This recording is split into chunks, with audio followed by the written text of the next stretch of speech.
भगवान मिट्टी खाते हैं, कभी भगवान गोपियों के आगे नाचते हैं। ताही अहीर की छोहरियां छछियां भरी छाछ पे नाच नचावे, जगत के पालनहार को नचा रही हैं गोपियां। सच बताओ किसके बल से नाच रहे हैं भगवान?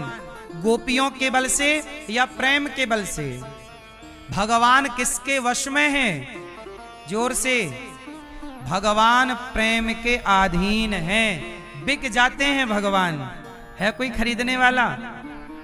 प्रेम में बिकते हैं। कब शबरी काशी को धाई, कब पढ़े आई गीता, साचे मन के मीता, रघुवर साचे मन के मीता।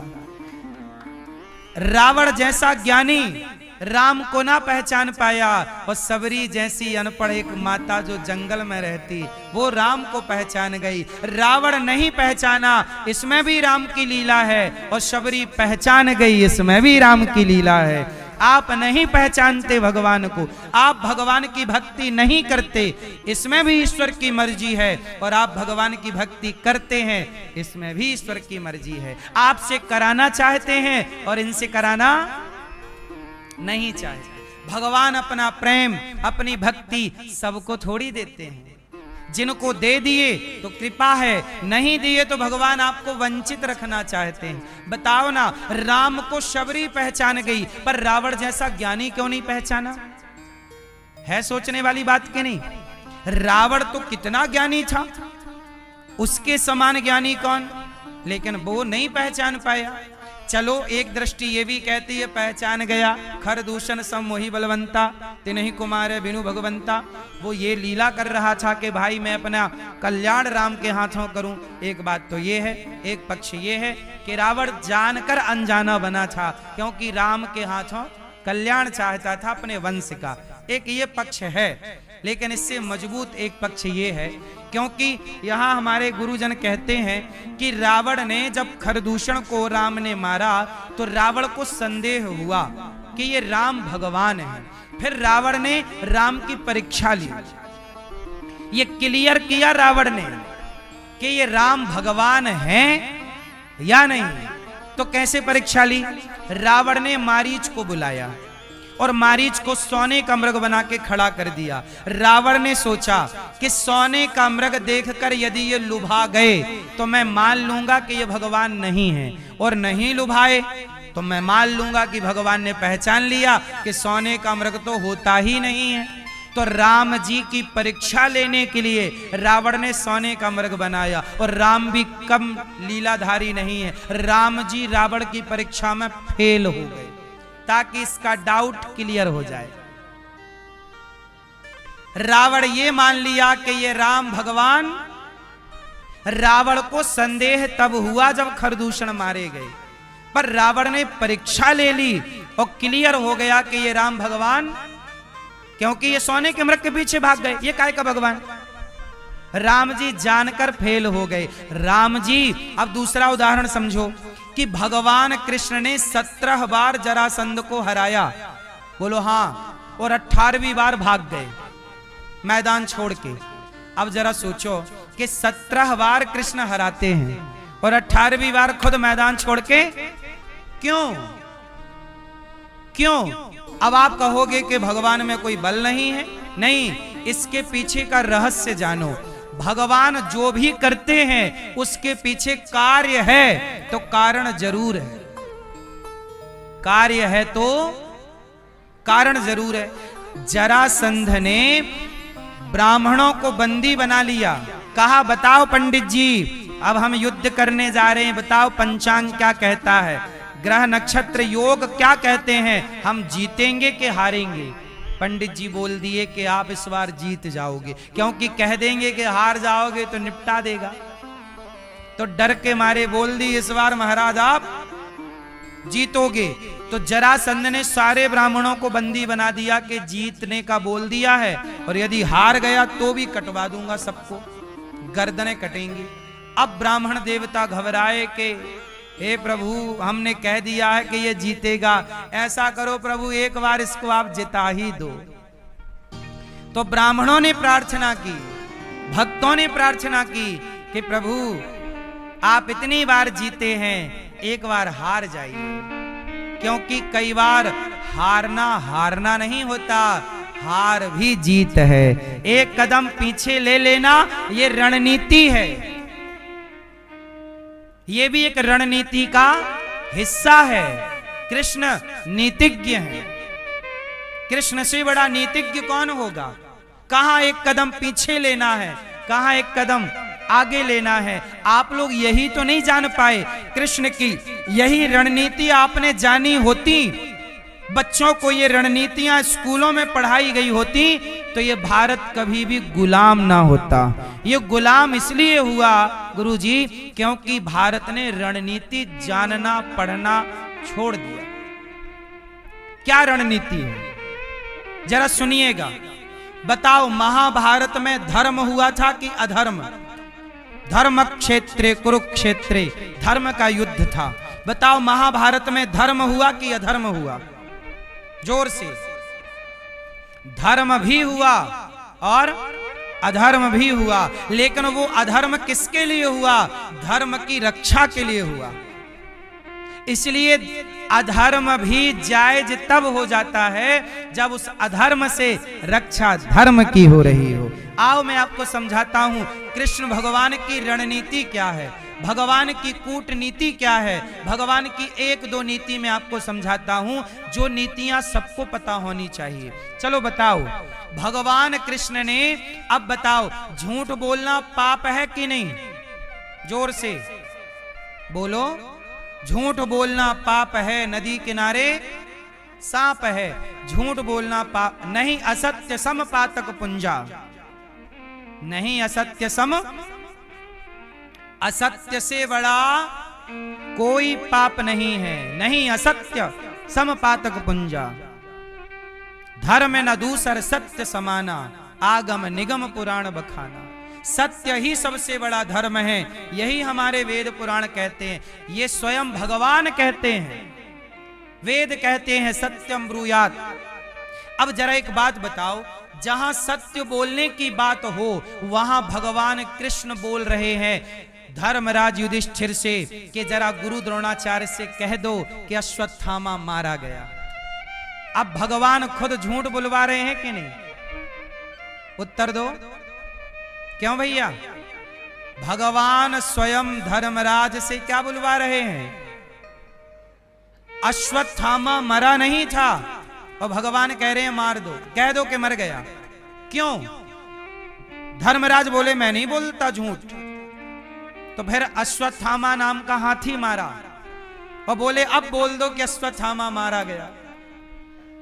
हवा फैलाई गई कि अश्वत्थामा मारा गया। गुरु द्रोणाचार्य ने धर्मराज से पूछा, युधिष्ठिर आप बताओ, सत्यवादी हो, बताओ धर्म अश्वत्थामा मारा गया? तो कह दिया अश्वत्थामा मारा गया। धीरे से बोला नरोवा कुंजरोवा, तब तक भगवान ने शंख बजा दिया। तो गुरु द्रोणाचार्य को यह सुनाई ही नहीं पड़ा कि नरोवा कुंजरोवा, कि वो नर था कि हाथी था। अब यहां एक सवाल खड़ा हो गया भगवान कृष्ण पर कि आप ही कहते हो सच बोलो, आज आप ही झूठ बुलवा रहे हो, तो मैया बताओ झूठ बोलना पाप है कि नहीं? आपको नीतियां पता है, झूठ नहीं बोलना चाहिए, परंतु कहां झूठ बुलवाया? युद्ध में झूठ बुलवाया। क्यों बुलवाया? निर्दोष सेना को गुरु द्रोणाचार्य मार रहे थे, रौंदे जा रहे थे। यदि आपके झूठ बोलने से हजारों निर्दोषों की रक्षा हो रही है, प्राणों की, तो बताओ वो झूठ सच से बड़ा है या नहीं?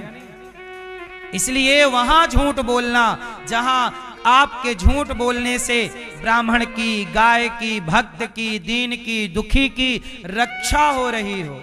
स्त्रीसु नरम विवाहे च प्रत्यर्थे प्राण संकटे। कुछ स्थान भागवत जी में ऐसे हैं, भागवत जी में बताया शुक्राचार्य जी की नीति है कि जहां, अब बताओ, गाय कसाई ले जा रहा था और तभी कसाई के हाथ से गाय छूटी और आपके सामने से गुजर के इस तरफ गई और वहां नदी के किनारे चरने लगी गाय। कसाई आया और बोला भाई मेरी गाय इस तरफ गई है, तुमने देखा है? और आपने सही बोल दिया कि हाँ हमने देखा है, वो रही तुम्हारी गाय। और तुमने सच बोल दिया। वो कसाई गया और गाय काट दिया, तो आपने सच बोला था और आपके सच बोलने से गाय कट गई। अब बताओ आपको सच बोलने का पाप लगेगा कि पुण्य? क्या है वो पाप है। इसलिए शास्त्र कहते हैं वहां मौन रहना चाहिए। वहां क्या रहना चाहिए? मौन। पर आपने बोला, सच बोला, पाप, क्योंकि गौ हत्या हो गई। इसलिए वहां पर यदि आप झूठ बोल देते और कसाई को उस दिशा में भेज देते तो कसाई जाता, तब तक गाय उसके चंगुल से निकल जाती और गाय की रक्षा होती, तो वह आपका झूठ झूठ ना होता। इसका मतलब यह हुआ कि कई बार सच से भी पाप लग जाता है। इसलिए वहां जरूरी था झूठ बोलना। इसलिए जब हमारे देश में मुगल आए और हमारे देश के राजा लोग ईमानदारी से युद्ध करते रहे कि छाती में बाण मारेंगे, नहीं, वो तो पीठ पर मारते रहे। पृथ्वीराज चौहान ने 17 बार मोहम्मद गौरी को छोड़ा, उसने एक बार पकड़ा तो एक बार नहीं छोड़ा, आंखें फोड़ दी पृथ्वीराज की। जब उसने धर्म नहीं किया, उसने सोते हुए पृथ्वीराज को पकड़ा था, अधर्म से पकड़ा था। जब सामने वाला अधर्मी है तो उसके सामने तुम धर्म का मुंह क्या देखते हो? वो सच को समझता ही नहीं, तो उसको सच से क्यों मारना है? अरे झूठ को झूठ से ही मारना पड़ता है, कांटे को कांटे से ही निकालना पड़ता है। यह भी एक नीति है, यह भी एक नीति है। उदाहरण से समझो, दानवीर कर्ण का पहिया जमीन पे धस गया। भगवान कृष्ण बोले कि मार अर्जुन। अर्जुन बोले क्या इसे मारना धर्म है? ये रथ के नीचे है, निहत्था है। भगवान कृष्ण बोले जब भरी सभा में इसने तेरी पत्नी को कह रहा था कि तेरे 5 पति हैं, छठा मुझे बना ले, तो बिगड़ क्या जाएगा? क्या ये कहना धर्म था? निहत्थे अभिमन्यु को, एक अभिमन्यु को इतने 7 महारथियों ने मारा, क्या वो धर्म था? बोलो। जब इन्होंने धर्म नहीं किया तो इनके लिए क्या धर्म का मुंह देखना? अधर्मी को अधर्म से मार देना ही धर्म है। कहां मुंह देखेंगे इनके लिए? तुम धर्मात्मा होते तो धर्म से मारते हम तुम्हें। भगवान ने बाली को छिपके मार दिया। बाली ने बोला कारण कवन नाथ मोहि मारा, मैं वैरी सुग्रीव प्यारा। भगवान बोले कि तुमने सुग्रीव की पत्नी का अपहरण किया इसलिए मारा। अनुज बधू भगनी सुतनारी, सुन सट कन्या सम ऐचारी, इन्हीं को दृष्टि बिलोकें जोई, ताही बधे कछु पाप न होई। अच्छा, बाली बोला मैं तो बंदर हूं। बंदर के लिए क्या खुद की पत्नी, क्या भाई की पत्नी, मैं तो बंदर हूं। भगवान राम मुस्कुरा के बोले बंदर हूं। अरे बंदर थोड़ी कहीं का राजा होता है, तो किष्किंधा का राजा है, तो कोई सामान्य बंदर थोड़ी है, तो देवताओं के अंश से प्रकट हुआ है, तो देवताओं का अंश है ये। तू किसका अंश है? देवताओं का अंश है। तू इंद्र का अंश है। बोलो हाँ। और तू कह रहा मैं बंदर हूं? बोल, क्या पत्नी भाई की पत्नी के संग जो तूने दुराचार किया है, बोल वो धर्म है? छोटे भाई की पत्नी पुत्री के समान होती है। छोटे भाई की पत्नी किसके समान? बेटी के समान होती है। छोटा भाई पुत्र की तरह और उसकी पत्नी पुत्री की तरह होती है। शास्त्र प्रमाण है इस बात के। और तुमने उसके साथ दुराचार किया। तुम जैसे पापियों को आगे से मारो या पीछे से, बस मारो, यही धर्म है। सामने से राम जी चाहते तो मार देते, क्यों नहीं मारा? सामने से राम जी मारते तो बाली शरण में आ जाता। बाली की राम जी से कोई दुश्मनी नहीं थी। राम जी जाते तो बाली क्या आ जाता? राम जी की शरण में। और शरण में आता तो राम जी शरण में आए को मारते नहीं। शरणागत कहूं जे तजहीं हित अनहित अनुमान तेनर पावर पाप मैं तिनहि विलोकत हान। शरण में आए हुए को राम जी मारते नहीं। सन्मुख हो ही जीव वही जवही, तो राम जी मारते ना। और जब नहीं मारते तो फिर बाली नहीं मरता। और सुग्रीव को राम जी ने वचन दे दिया है कि सुन सुग्रीव मारी हूं बाल ही एक ही बाण, ब्रह्म रुद्र शरणागत गए न उवरी ही प्राण। यदि राम जी बाली को नहीं मारते तो सुग्रीव को दिया गया वचन मिथ्या हो जाता। फिर सुग्रीव आरोप लगाता कि राम जी आपने तो धोखा दिया है। राम जी पर यह आरोप लग जाता कि मित्र को धोखा दिया है। कहा था कि बाली को मारूंगा, वो बाली को बाद में नहीं मारा। इसलिए राम जी ने कहा कि बाली को सामने से मारो या पीछे से, बस छिप के, पीछे से नहीं, पेड़ की ओट में खड़े होके मारा। मार देना ही धर्म था, क्योंकि ये तो आरोप लग नहीं था कि क्यों सामने से भी नहीं मार सकते थे राम जी, क्योंकि सामने से मारते तो शरण में आ जाता, उस शरण में आ जाता तो राम जी नहीं मारते। शरण में आए हुए को भी मार देते तो फिर राम जी की शरणागति खर्च क्या निकलता? कहो, सब तरफ तो ध्यान देना पड़ता है। भगवान होना भी सरल थोड़ी है। भगवान भी बच नहीं पाए, माथे पे एक कलंक लग ही गया कि पीछे से क्यों मारा। कितना बचते, कहां कहां से बचते, ये लग ही गया। भगवान बुरे लगे तो लगे, लेकिन अब क्या करो, मारना तो पड़ेगा। इसलिए आप समझो, आप लोग धर्म से चला करो। ये बातें जो मैंने आपको बताई ये केवल जानकारी के लिए है। इसका मतलब ये नहीं कि तुम कल से झूठ बोलना स्टार्ट कर दो। झूठ बोलना स्टार्ट नहीं करना। झूठ बोलना पाप है। कि परिस्थितियां जब निर्मित हों, ये परिस्थितियों की बातें हैं, ये युद्ध नीतियों की बातें हैं। ये कौन सी नीतियां हैं? युद्ध नीति। कि युद्ध कई बार ईमानदारी से नहीं होता। ईमानदारी से अब देखो ना, अभी एक देश ने दूसरे देश में एक स्कूल में बम फेंक दिया, 160 बच्चियां मारी गई, छोटी छोटी पढ़ने गई थी, तो उस स्कूल में बम फेंक दिया, मिसाइल गिरी, छोटी बच्ची थी, कोई 5 साल की, कोई 8 साल की, कोई 10 साल की, और वो सारी 150 160 बच्चियां मारी गई। अब बताओ, क्या यह धर्म था किसी भी देश का कि तुम स्कूल में बम फेंको? नेता को आप अटैक करो, सेना को अटैक करो, ये बात तो समझ में आती है, लेकिन आप बच्चियों को अटैक कर रहे हैं। अब बताओ, जो अधर्म कर रहा है, अब उसके साथ धर्म कैसे किया जाएगा? अधर्मी के साथ धर्म करना भी तो अन्याय है। अधर्मी के साथ अधर्म से ही उसकी भाषा में उसको जवाब देना ही धर्म है। हनुमान जी लंका गए, लंका गए, हनुमान जी खा रहे हैं फल, तो सेना आ गई रावण की, और रावण की सेना आई और हनुमान जी को मारने लग गए। तो हनुमान जी ने पकड़ा, और पकड़ के ऐसे ऐसे कर दिया, ऐसे पकड़ के जमीन में घिस दिया, मार दिया। रावण बोला, क्यों बंदर, मेरी सेना क्यों मारी? हनुमान जी बोले, सुन रावण, मैंने किसी को नहीं मारा। जिन जिन लोगों ने मुझे मारा, जिन मोहि मारा ते मैं मारे।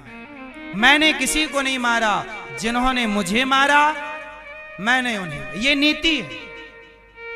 ये क्या है? क्या है? नीति। ये युद्ध की नीति है। मैं किसी को नहीं मारता, पर जो मुझे मारेगा, जो मुझे छेड़ेगा, छोड़ने का नहीं। यही नीति है, यही धर्म है। इसलिए सामान्य बोलचाल में, सामान्य जिंदगी में धर्म का पालन करो। परंतु जहां आपको युद्ध नीतियां समझनी हो, युद्ध करने, जब आप प्रधानमंत्री बने, राष्ट्रपति बने, आप सेनापति बने, तब के लिए आपको इन नीतियों का ज्ञान होना चाहिए। जो बात मैं आप लोगों को बता रहा हूं, ये बातें नेताओं को पता होना चाहिए। और नेताओं में भी उन नेताओं को नहीं जो अपनी पब्लिक के साथ झूठ बोलने लग जाएं। उन नेताओं को, जिन नेताओं को जरूरत पड़ने पर युद्ध की तैयारियां करनी पड़ सकती हैं। ये युद्ध की नीतियां हैं। हमारे यहां तो युद्ध हुए हैं, तो उनसे सीखा जा सकता है कि यहां पर क्या निर्णय लिया जाए। इसलिए राष्ट्र को बचाना है तो सुरक्षा चाहिए, और सुरक्षा नीतियों से होती है, रणनीतियों से होती है। इसलिए आप लोगों से मेरी प्रार्थना है कि भगवान की कोई भी लीला बिना कारण के नहीं होती। आप चूंकि समझते नहीं हैं, भगवान पर उंगलियां खड़ी करने लग जाते हैं। भगवान भगवान है। भगवान का कोई भी कार्य मनमाना नहीं है, शास्त्रोक्त है, उचित है। भगवान मिट्टी खा रहे हैं। मैया ने कहा, लाला चल मुंह खोल, तब भगवान ने कहा, नाहं भक्षितवानम्ब सर्वे मिथ्या विशंसिना। हे मैया, सब गलत कह रहे हैं, मैंने माटी नहीं खाई। अच्छा, तूने माटी नहीं खाई? मुंह खोल। आ, जरा सा मुंह खोला तो इतने से मुंह में भगवान ने पूरा मैया तुझे भरोसा नहीं है तो ले समक्षम पश्य में मुखम, मेरा मुख तो आपके समक्ष है, देख लो। मुंह खोला, इतने से मुख में पूरा ब्रह्मांड नजर आए। पहले माखन चुराते हैं, फिर मुंह खोल के ब्रह्मांड दिखाते हैं। क्यों? भगवान कहना चाहते हैं कि मैं माखन चुरा तो रहा हूं, पर आप मुझे ये मत समझ लेना कि ये कोई सामान्य व्यक्ति है, मैं लीला कर रहा हूं। कई बार कोई बड़ा व्यक्ति सामान्य बातें करे, सामान्य लीला करे, तो आपको लगता रहे ये तो ऐसा ही है, ये तो ऐसा ही है। नहीं, भगवान लीला सामान्य कर रहे हैं। गर्ग संगीता में एक कथा मैंने एक जगह पढ़ी कि एक बार दुर्वासा जी आए यहीं वृंदावन। कहा कि क्यों भैया, मैंने सुना है कि हमारे भगवान ने अवतार लिया है, नंद का छोरा है, जरा दर्शन कराओ। तो यमुना के तट पर भगवान नंग धड़ंग होके खेल रहे थे। छोटे से भगवान 5 साल के रहे होंगे और नंगे, और सारे बच्चे नंगे, और नंग धड़ंग पानी में जाएं, फिर बालू में उल्टा लेट जाएं, ऐसे गोल गोल लेटे, पूरे में बालू चिपक जाए, फिर पानी में डूब जाएं, फिर आ जाएं। तो कन्हैया ही, सारे बच्चे नंगे थे, तो बच्चे होते हैं। दुर्वासा जी बुलाए, ए यहाँ आओ बच्चा, ये बताओ कि नंद का छोरा कहाँ है। तो वो नंद का छोरा भगवान कृष्ण से ही पूछ रहे हैं दुर्वासा जी। तो कन्हैया बोले, बाबा का करनो है नंद को छोरा को? अरे मैंने सुन राखी है लाला कि भगवान प्रकट भय है, मैं वह भगवान को दर्शन करूं। तो कन्हैया बोले, बाबा मैं ही भगवान हूं, बोल का बताएगो, का करेगो? दुर्वासा जी बोले, हे भगवान ये नंग धड़ंग बालू लिपटी है और पानी में नहा रहे हैं और बाहर आके फिर लौट रहे हैं और फिर घुस जा रहे हैं। बाबा बोले, ये छोरा है नंद का। मुह्यंत यत सूर्य, भागवत जी के प्रारंभ में ही कह दिया। क्या कह दिया? मुह्यंत यत सूर्य, क्या कह दिया? कि जिस परमात्मा की भागवत की कथा हम आपको सुनाने जा रहे हैं, उन्हें बड़े बड़े यत्सूरी ब्रह्मा मोहित हो गए, इंद्र मोहित हो गए, ऋषि मुनि मोहित हो गए। जिन्हें ब्रह्मा ना समझे उन्हें हम जैसे लोग क्या समझेंगे, कितना समझेंगे? वही समझ पाए जिन्हें स्वयं भगवान समझाना चाहें। सोई जाने जहि देहु जनाई, जानत तुम्हें होई जाए। तो दुर्वासा जी बोले, छोरा ये नंद को लाला कहाँ है? तो कन्हैया बोले, मैं ही हूं नंद को लाला, बाबा बोल। तो दुर्वासा जी बोले, आप हो? डाउट हुआ, ये भगवान नहीं हो सकता, ये सब ऐसे ही है। तब भगवान ने जम्हाई ली, अपना मुंह खोला, और जैसे ही मुंह खोला, नंग धड़ंग हैं, बालू लिपटी है, और मुंह खोल रहे हैं, और मुंह खोला तो पूरे के पूरे दुर्वासा जी अंदर समा गए भगवान के मुख में। कहां समा गए?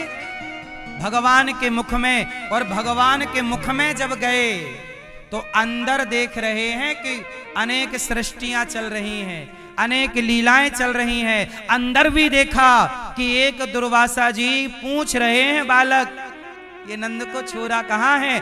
जो बाहर घटना देखी वही घटना भीतर देखी, और दुर्वासा जी समझ गए कि ये नंग धड़ंग जो खड़े थे यही जगत के पालनहार हैं। ये लीला इतनी सरल है, इतनी सामान्य है कि पहचान पाना बड़ा मुश्किल है। इसलिए तो कहते हैं, इसलिए तो बड़े बड़े संत गाते हैं, पता नहीं किस रूप में आकर नारायण मिल जाएगा, वो निर्मल मन के दर्पण में वह राम का दर्शन पाएगा।